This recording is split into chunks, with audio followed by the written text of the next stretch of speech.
ज्ञान, आध्यात्म और वैराग्य की नगरी एवं विश्व की सांस्कृतिक राजधानी काशी को पहले प्रदेश का एक सामान्य सा शहर माना जाता था, लेकिन विगत 10 वर्षों में काशी विश्व पटल पर एक विकसित शहर के रूप में अपनी पहचान बना चुकी है।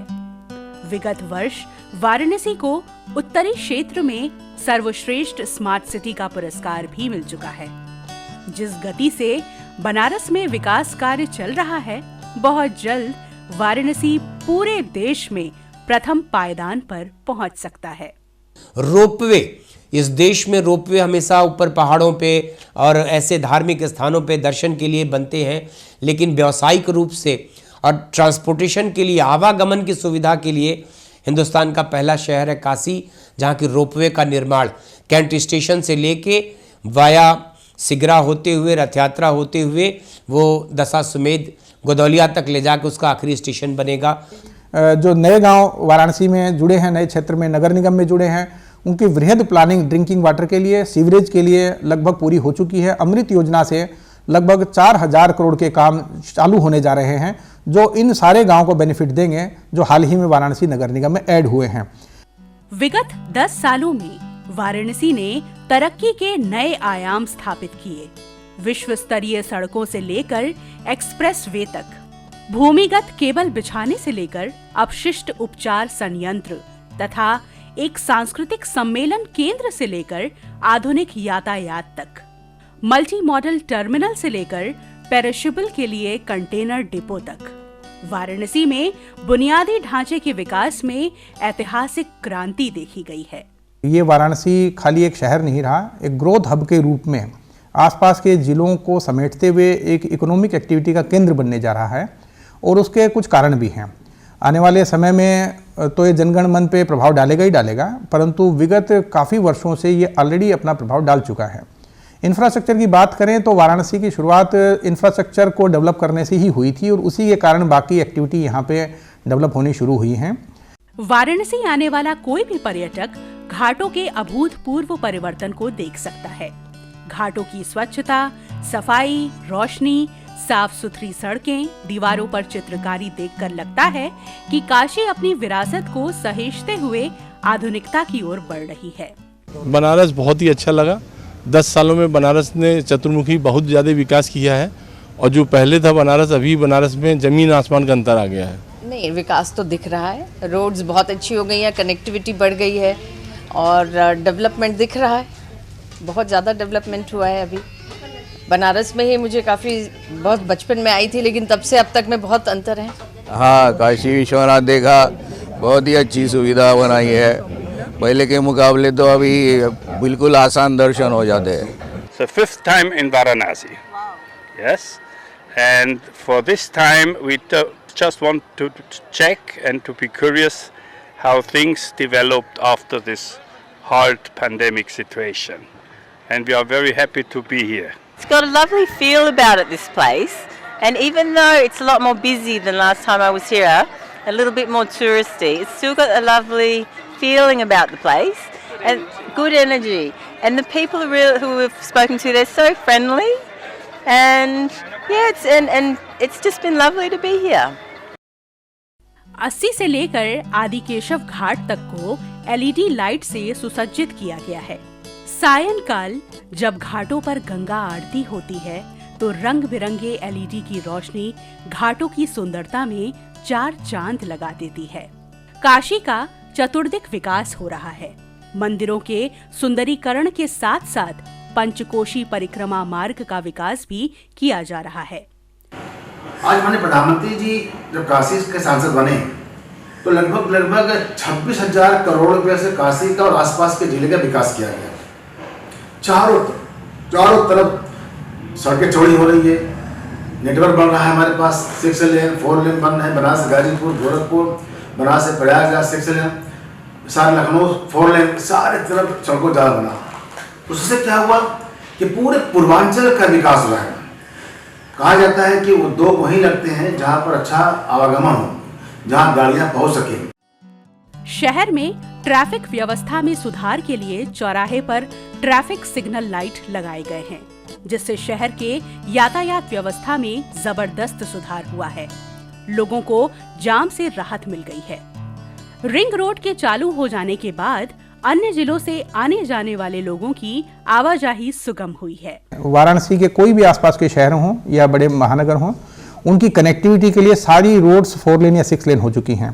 प्रयागराज की रोड हो, चाहे NH-19 जो पुराना NH-2 था, चाहे लखनऊ हो, जौनपुर, गाजीपुर, या सभी प्रकार की जो रोड्स हैं 4 लेन 6 लेन हो गई हैं। वाराणसी का ग्रीन फील्ड रिंग रोड बनाया जा चुका है, जिसकी वजह से शहर में अननेसेसरी ट्रैफिक है उसकी मूवमेंट भी काफ़ी कम हो गई है। लहरतारा फुलवरिया पुल पर आवागमन शुरू होने से शहर के मध्य भाग में यातायात का भार कम हुआ है। यहाँ एक इंटीग्रेटेड कमांड कंट्रोल सेंटर भी बनाया गया है, जहाँ से शहर के सभी चौराहों पर लगे कैमरे से यातायात व्यवस्था की निगरानी रखी जाती है। इस कमांड सेंटर के माध्यम से चोरी की घटनाओं पर भी लगाम लगा है। भव्य काशी विश्वनाथ धाम कॉरिडोर के बनने के बाद से काशी में पर्यटकों का आवागमन बढ़ा है। देश के कोने कोने से श्रद्धालु बाबा के दर्शन के लिए पधार रहे हैं। पर्यटकों के आवागमन से काशी में रोजगार के असीमित अवसर उपलब्ध हुए हैं। गंगा और विश्वनाथ ये दो इस काशी के मूलभूत प्राण तत्व हैं, और इन दोनों में जो आज परिवर्तन आया है, जहाँ संकरी गलियों से होकर बाबा विश्वनाथ का हम लोग दर्शन करते थे, आज वहाँ इतना बड़ा कॉरिडोर बन गया है, इतना विस्तृत भूखंड वहाँ उपलब्ध हो गया है, और जिस तरह से सजाया गया है उससे कोई भी यात्री जब बाहर से आता है, भक्त आता है दर्शन करने, तो एक टक से उसको निहारता रहता है कि काशी में क्या हो गया। और वास्तव में एक अभूतपूर्व भव्यता और नव्यता के साथ जो काशी विश्वनाथ धाम को सजाया गया है, यह दर्शनीय है। पुरानी भूमि है हमारी हिंदुस्तान की, और पुराने दिखती है वो चीज़ें, जो हमारे कल्चर है वो दिखता है बनारस में। यही मुझे सबसे बढ़िया लगा। और ये जो मंदिर का जो डेवलपमेंट हो रहा है, ये काशी विश्वनाथ मंदिर का, ज्ञानवापी मंदिर का, वो बहुत यहाँ पर बहुत बिजनेस अपॉर्चुनिटीज़ लाएगा और बहुत बनारस को बहुत इम्प्रूव करेगा। वाराणसी में पर्यटकों के आवागमन को देखते हुए वाराणसी के रेलवे स्टेशनों को तेजी से विकसित किया जा रहा है। कैंट स्टेशन को आधुनिक सुविधाओं से लैस कर दिया गया है। भीड़ का दबाव देखते हुए यहाँ देश का सबसे चौड़ा 10 मीटर का फुट ओवर ब्रिज बनाया गया है। यात्रियों की सुविधा के लिए अत्याधुनिक सुविधाओं से युक्त 3 लाउंज बनाए गए हैं। यहाँ यात्री उचित भुगतान पर इसका लाभ ले सकते हैं। स्टेशन पर एक नई 3rd एंट्री का विकास हुआ है कैंट स्टेशन पर, जो कि नए प्लेटफॉर्म 10-11 को जोड़ता है। इससे कि हमारा मेन स्टेशन पर जो प्रेशर पड़ता था वो कम होगा। काशी को विश्व स्तरीय तेज गति के ट्रेनों से भी जोड़ा गया। बिना इंजन के चलने वाली पहली रेल वंदे भारत एक्सप्रेस की शुरुआत वाराणसी से की गई। महामना एक्सप्रेस के रूप में एक पूर्ण रूप से वातानुकूलित ट्रेन चलाई गई। काशी विश्वनाथ के भक्तों को महाकाल से जोड़ने के उद्देश्य से वाराणसी से महाकाल एक्सप्रेस ट्रेन चलाई गई। इसके अलावा कई और रेलगाड़ियों का संचालन वाराणसी से करने की तैयारी चल रही है। पैसेंजर्स की डिमांड को पूरा करने के लिए रेलवे द्वारा पिछले वर्षों में कुछ नई ट्रेनों का संचालन भी किया गया है, जैसे कि यहाँ से वाराणसी से लेकर केवड़िया के लिए एक नई ट्रेन चलाई गई है। वाराणसी से इंदौर के लिए काशी महाकाल एक्सप्रेस का संचालन शुरू किया गया है। इसी तरह से मॉडर्न फैसिलिटी प्रोवाइड करने के लिए जो वाराणसी से पहली वंदे भारत देश की वाराणसी से नई दिल्ली के लिए चलाई गई थी, और पिछले 2-3 महीने पहले एक नई वंदे भारत भी दिल्ली के लिए चलाई गई है। इसी तरह से यहाँ से साउथ इंडिया के लिए बहुत अधिक डिमांड रहती थी, इसलिए वाराणसी से पिछले 10 वर्षों में 2-3 ट्रेनें नई चलाई गई। वाराणसी से हुबली के लिए गाड़ी चलाई गई, वाराणसी से मैसूर के लिए गाड़ी चलाई गई, और अभी पिछले महीने ही वाराणसी से लेकर तमिलनाडु के कन्याकुमारी के लिए काशी तमिल संगमम का भी शुभारंभ किया गया है। तो पैसेंजर्स की बढ़ती डिमांड को पूरा करने के लिए रेलवे द्वारा एक सुगम और सरल जर्नी प्रोवाइड करने के लिए रेलवे निरंतर प्रयास कर रहा है और नई ट्रेनों का संचालन किया जा रहा है। वाराणसी के लाल बहादुर अंतर्राष्ट्रीय हवाई अड्डे का विस्तारीकरण किया गया। अंतर्राष्ट्रीय मानक के अनुरूप सुविधाएं उपलब्ध कराई गई हैं। अब तो यहाँ से अंतर्राष्ट्रीय उड़ानें भी शुरू हो चुकी हैं। तीर्थ यात्रियों और पर्यटकों को हवाई अड्डे से शहर में सुगमता से लाने के लिए विकसित की गई लगभग 17 किलोमीटर लंबी सड़क को गेटवे ऑफ वाराणसी कहा जाता है। हरे भरे पेड़ों तथा एलईडी लाइट से सुसज्जित इस चमचमाते रोड पर चलते समय स्मार्ट सिटी की झलक दिखती है। इतने नए नए निर्माण हुए हैं कि अगर पूरा स्मार्ट सिटी के पूरी लिस्ट को आप देखें और जो डेवलपमेंट के बनारस के लिए जितनी नई स्कीम आई हैं, चाहे वो रेलवे से संबंधित हों, चाहे वो बस से संबंधित हों यानी रोडवेज से संबंधित हों या एयरवेज से संबंधित हों, वाटरवेज से संबंधित हों, इन सब से जिस तरीके से बनारस को जोड़ा गया है, अगर वो खाली उन आइटम्स को लिस्ट करेंगे तो एक मोटी किताब बन जाती है। हम लोग इसको जब हम बनारस के आर्थिकी में जो सामाजिक आर्थिकी में जो परिवर्तन हो रहा है इस पे जब अध्ययन करने लगे तो गवर्नमेंट का जो इन्वेस्टमेंट है उसका भी आकलन हम कर रहे हैं और उसमें हम गवर्नमेंट के प्रोग्राम को जब लिस्ट कर रहे हैं तो वो ही अपने में खाली लिस्ट कर दिया जाए तो वो एक छोटी सी किताब बनती है कि इतने आइटम हुए। वाराणसी में अंतर्देशीय जलमार्ग पर पहला मल्टी मॉडल टर्मिनल का विकास शहर के लिए गर्व की बात थी। रामनगर में बना ये मल्टी मॉडल टर्मिनल वाराणसी से हल्दिया के 1390 किलोमीटर जलमार्ग को जोड़ता है। इस परियोजना के शुरू होने के बाद से जलमार्गों को नया जीवन देने का माननीय प्रधानमंत्री का सपना साकार होता नजर आ रहा है। गंगा नदी में पर्यटकों के लिए हाईटेक सुविधाओं वाला लग्जरी क्रूज का संचालन भी किया जा रहा है। प्रधानमंत्री नरेंद्र मोदी भी इस क्रूज से गंगा घाटों के मनमोहक दृश्यों का अवलोकन कर चुके हैं। जलमार्ग के विकास की इस महत्वाकांक्षी यात्रा में वाराणसी से चलने वाले गंगा विलास रिवर क्रूज की महत्वपूर्ण भूमिका होगी। देश के अंतर्देशीय जल परिवहन की शुरुआत काशी से हुई। काशी से लेकर हल्दिया तक जो वाटर ट्रांसपोर्टेशन है, जिसके चलते जहाज़ों के द्वारा हमारे माल की ढुलाई हो रही है। बड़े जहाज अब काशी में आते हैं। एक बड़ा पोर्ट रामनगर में बन के तैयार है और देश की सबसे बड़ी क्रूज की यात्रा जो टूरिज़्म के इतिहास में वो शायद मील का पत्थर है वो कि काशी से लेकर 2700 से ज़्यादा किलोमीटर डिब्रूगढ़ तक एक जहाज़ के द्वारा विदेशी सैलानियों का पहला जत्था जो काशी से रवाना हुआ और वो गाज़ीपुर, बलिया, छपरा, पटना होते हुए वो यात्रा बीच में बांग्लादेश को भी पार करते हुए असम के डिब्रूगढ़ तक गई। वो जहाज चल रहे हैं। वाराणसी को कैंसर के इलाज के केंद्र के रूप में विकसित किया जा चुका है। लहरतारा कैंसर अस्पताल के विस्तारीकरण के साथ साथ बीएचयू में भी एक कैंसर अस्पताल संचालित किया जा रहा है। यहाँ वाराणसी के साथ साथ बिहार तथा अन्य प्रदेशों के मरीज भी इसका लाभ उठा रहे हैं। यह स्वास्थ्य का बहुत बड़ा हब है। आप छत्तीसगढ़ कह सकते हो, झारखंड कह सकते हो, बिहार के और उत्तर प्रदेश के 25 जिलों के लिए बनारस से बड़ा यहाँ का बीएचयू का सर सुंदरलाल चिकित्सालय उन ज़रूरतों को पूरा नहीं कर पा रहा था।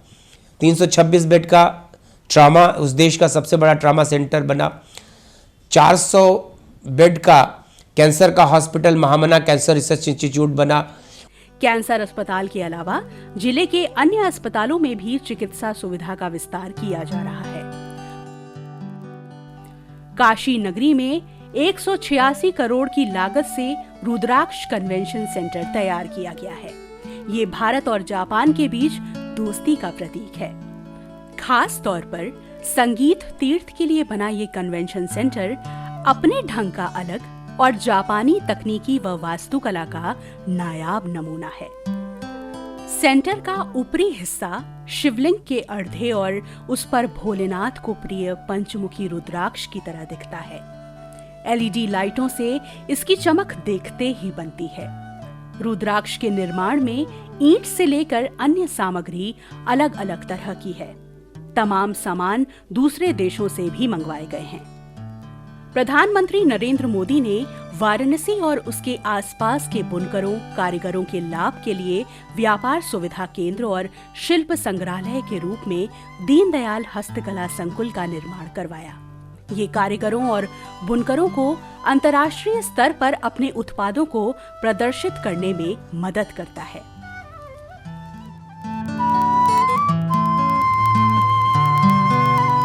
काशी में पर्यटन को बढ़ावा देने के लिए यहाँ कई अंतर्राष्ट्रीय स्तर के कार्यक्रम किए गए, जैसे प्रवासी भारतीय दिवस सम्मेलन का आयोजन किया गया। इस कार्यक्रम ने प्रवासी भारतीयों की भारत के प्रति सोच, भावना की अभिव्यक्ति तथा देशवासियों के साथ सकारात्मक बातचीत के लिए एक मंच उपलब्ध कराया। G20 के आयोजन से वाराणसी को एक विश्व स्तरीय पहचान मिली। पहली बार काशी में, पूर्वांचल में, उत्तर प्रदेश के अंदर G20 का यहाँ पर कार्यक्रम हुआ। एक नहीं हुआ, दो नहीं हुआ, 5-5, 6 कार्यक्रम कराए गए। और जो विदेश से लोग आए थे वो बनारस के विकास को देख करके, बनारस के संस्कृति को देख करके अपने आप को धन्यवाद मान दिए भारत सरकार को, क्या आपने क्या गजब के बनारस के संस्कृति, काशी संस्कृति के हिसाब से विकास किए हैं। ये सौभाग्य रहा है यहाँ पर। उत्तर और दक्षिण के ज्ञान और सांस्कृतिक परंपराओं को करीब लाने के लिए वाराणसी में काशी तमिल संगमम का आयोजन किया गया। इस कार्यक्रम में बड़ी संख्या में तमिल लोग काशी आए, जिससे उत्तर और दक्षिण भारत के लोगों के बीच साझा विरासत की समझ बढ़ी। जापान के प्रधानमंत्री के साथ गंगा आरती का अवलोकन, फ्रांस के राष्ट्रपति इमैनुअल मैक्रों की काशी यात्रा और जर्मनी के राष्ट्रपति फ्रैंक वॉल्टर की यात्रा ने वाराणसी के पर्यटन उद्योग को संजीवनी प्रदान की। सारनाथ को भी पर्यटन की दृष्टि से विकसित किया जा रहा है। सारनाथ का धमेक स्तूप तथा राजघाट का लाल खां का रोजा जैसे पुरातात्विक स्थलों के देखरेख और सुंदरीकरण को भी प्राथमिकता के आधार पर कराया जा रहा है। प्रधानमंत्री द्वारा गोद लिए गए गांव जयापुर को मॉडल गांव के रूप में विकसित किया गया। यहाँ सोलर पावर लाइट, इज्जत घर, पक्की सड़क, नंद गांव तथा अति निर्धन परिवारों के लिए अटल नगर का निर्माण किया गया। वाराणसी का मानमहल वेधशाला, लगभग 11 करोड़ की लागत से बने इस वर्चुअल म्यूजियम में काशी की धर्म, कला और संस्कृति का आप अच्छी तरह से आभास कर सकते हैं। म्यूजियम में जाते ही एक नजर में पूरी काशी का संक्षिप्त परिचय मिलेगा। म्यूजियम के अंदर स्थित एक मंदिर की घंटी को छूते ही घंटे की आवाज और शिवलिंग पर पुष्प वर्षा नजर आएगी। ये म्यूजियम काशी की शान में 4 चांद लगा रहा है। वहीं प्रधानमंत्री नरेंद्र मोदी के यहाँ आने के बाद से लोग काफी संख्या में म्यूजियम पहुंच रहे हैं। काशी की स्वच्छता के प्रति माननीय प्रधानमंत्री गंभीर हैं, जिन्होंने वाराणसी के 80 घाट से स्वच्छता मिशन की शुरुआत की थी और आज काशी के सभी घाट स्वच्छ और सुंदर दिखते हैं। आज पूरा बनारस तथा आसपास के गांव खुले में शौच से मुक्त हो चुके हैं। 3.5 लाख शौचालय जनपद वाराणसी में, सिर्फ जनपद वाराणसी में बनाए गए, जिससे सभी गांव हमारे ओपन डेफिकेशन फ्री घोषित हो गए और महिलाओं को इस गंभीर समस्या से निजात मिली। और आज के समय हर घर के अंदर एक शौचालय ज़रूर मौजूद है और बड़ी ही गर्व से महिलाएं उन शौचालयों का उपयोग भी करती हैं। आम जनों की समस्याओं के त्वरित निस्तारण हेतु वाराणसी में प्रधानमंत्री जनसंपर्क कार्यालय खोला गया है, जहां आम आदमी जाकर अपनी समस्या बता सकता है। समस्या के समाधान के लिए यहां प्रतिदिन कोई न कोई मंत्री या विधायक उपस्थित रहते हैं। गंगा निर्मलीकरण योजना के अंतर्गत गंगा में लगातार ट्रेस क्लीनर से सफाई की जाती है। शहर में नाले से निकलने वाले गंदे पानी को साफ करने के लिए दीनापुर में सीवेज ट्रीटमेंट प्लांट लगाया गया है, जहां से पानी साफ करके भेजा जाता है। वाराणसी में 3 पंपिंग स्टेशन भी स्थापित हैं, चौकाघाट, फुलवरिया और सरैया में। गंगा जी के लिए बहुत यहाँ पे काम हुआ है। पहले यहाँ पे 100 mld की ट्रीटमेंट कैपेसिटी 2014 से पहले हुआ करती थी, जो बढ़ के 320 mld से ज़्यादा हो चुकी है। शहर में जितना सीवर निकलता है उतना पूरा का पूरा ट्रीटमेंट कैपेसिटी मौजूद है। और अब फ्यूचर की प्लानिंग के लिए कुछ अन्य STP भी बनने प्रारंभ हो गए हैं, जो आने वाले 20 साल की रिक्वायरमेंट यहाँ पे पूरा करेंगे। तो अगर गंगा जी की बात करें, जो गंगा सफाई अभियान प्रधानमंत्री जी ने, उनके नेतृत्व में बहुत तेज़ी आई है इसमें। तो गंगा जी में निकलने वाले 23 सीवेज ट्रीटमेंट प्लांट्स का जो सीवेज आउटलेट, जो पूरा गंदा पानी सीवर का निकल के आता था, 23 में से लगभग 20 को STP में कन्वर्ट कर दिया गया है अब पूरी तरह से ट्रीटेड निर्मल जल अब गंगा जी में निकल रहा है, जो नालों का पहले सीधा पानी आता था। तो लगभग 80 से 90% आप देख सकते हैं आंकड़ों के मुताबिक कि काफ़ी गंदगी जो गंगा जी में निकल रही थी उसको रोका गया है। बनारस के तालाबों का जीर्णोद्धार तथा पार्कों के सुंदरीकरण पर भी ध्यान दिया जा रहा है। बेनियाबाग और टाउन हॉल में लोगों की सुविधा के लिए अंडरग्राउंड पार्किंग भी बनाई गई है। सरकार हम लोगों के लिए, महिलाओं के लिए खासकर बहुत अच्छा कार्य करी है। जैसे शौचालय हुआ, गैस सिलेंडर हुआ, स्वच्छता के अभियान के मामले में, शिक्षा के मामले में, आरक्षण के मामले में, हर एक मामले में सरकार ने हम महिलाओं को बहुत सपोर्ट किया है, बहुत सहयोग किया है। हम आज 10 साल से बनारस में रह रहे हैं और मेरा घर बनारस में भी है, गाजीपुर में भी है। हम गाजीपुर से बनारस आते जाते रहते हैं। पहले बनारस आने में 2 घंटा लगता था, अब 1 घंटे में आ जाते हैं। रोड बहुत अच्छा हो गया है, रिंग रोड बन गया है। मोदी जी के आने से बहुत अच्छा काम हुआ है। और जो प्रधानमंत्री ने सस्ते घर एक गरीबों को उपलब्ध कराया, वो एक बहुत ही महत्वपूर्ण योजना थी प्रधानमंत्री। माननीय प्रधानमंत्री ने विगत 10 वर्षों में कई लंबित कार्यों को भी पूर्ण कराया। जैसे वाराणसी कैंट फ्लाईओवर पर आवागमन शुरू किया गया। रामनगर सामने घाट का पुल भी आम लोगों के लिए खोल दिया गया है। जहाँ काशी नरेश रहते हैं, वो गंगा नदी के उस पार रहते हैं रामनगर में। उसको जोड़ने वाला एक पुल पिछले 15 सालों से हवा में लटकता रहा। काशी के लोग उसकी बाट जोहते थे कि वह पुल हमारा बन के तैयार हो जाए। एक बनारस में जीटी रोड, जो पुरानी जीटी रोड है, जो शहर के बाहर से होकर निकलती थी, सन 1980 के बाद 80 से लेकर 98 तक 18 किलोमीटर की सड़क को 18 वर्ष लगे थे।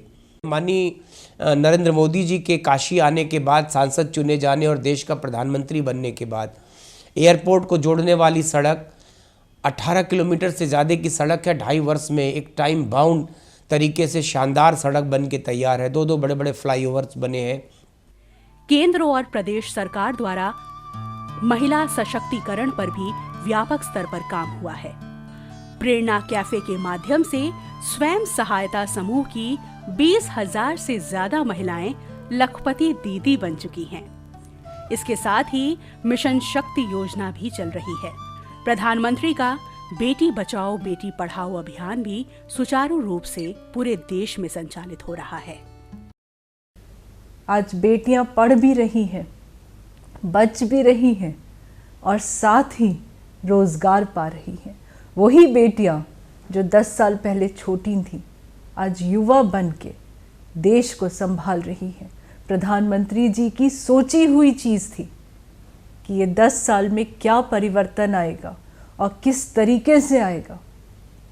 बेटा बेटी एक समान और सबको पढ़ने का मान। वाराणसी के संपूर्णानंद स्टेडियम को अंतर्राष्ट्रीय स्तर की सुविधाओं से सुसज्जित किया जा रहा है। वाराणसी के गजरी गांव में 30 एकड़ क्षेत्र में एक विश्व स्तरीय क्रिकेट स्टेडियम का निर्माण भी शुरू हो चुका है। लगभग 30,000 की क्षमता वाले इस स्टेडियम के निर्माण से खेल के साथ साथ पर्यटन को भी बढ़ावा मिलेगा। ढांचागत सुविधाएं बढ़ेंगी, स्थानीय अर्थव्यवस्था मजबूत होगी। आज काशी विश्व के मानपटल पर अपना विशिष्ट स्थान बनाने में सक्षम है। आने वाले दिनों में काशी की महिमा नए स्वरूप में लिखी जाएगी।